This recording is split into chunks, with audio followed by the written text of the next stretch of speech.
আমরা 53 বছর আগে স্বাধীন হয়েছি।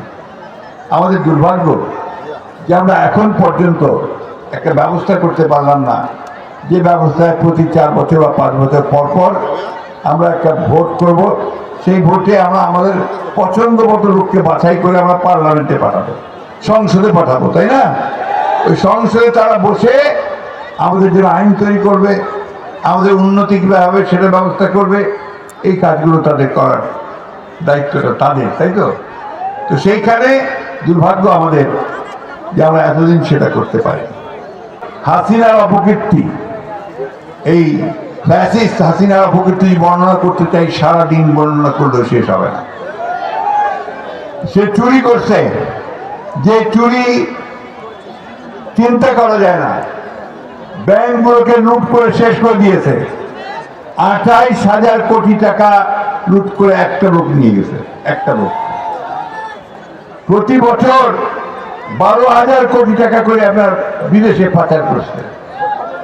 আমরা খাওয়া পাই না, আমাদের লোকজন বেতন পায় না, চাকরি পায় না, ব্যবসা পায় না, তাই না?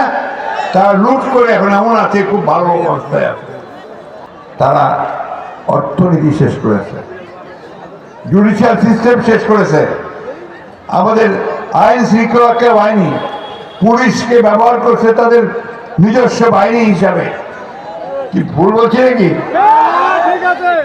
এটা করে তার গোটা রাষ্ট্র ব্যবস্থাকে শেষ করে দিয়েছে।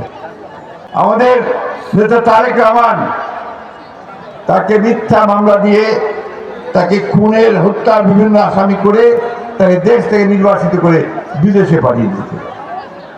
আমাদের বিরুদ্ধে অসংখ্য মামলা, আমার একার বিরুদ্ধে 111টা মামলা ছিল, 11 বার। আমার তো এরকম যাওয়ার কথা না, আমি তো চুরি করি নাই, ব্যাংক লুট করি নাই, কাউকে মারিও নাই, কাউকে খুনও করি নাই। কেন? বিএনপি করব, বিএনপি করি অপরাধ। বন্ধুগণ, আজকে সেই অবস্থার অবসান হয়েছে, শেষ হয়েছে। এখন একটা নতুন বাংলাদেশ আমরা তৈরি করতে চাই।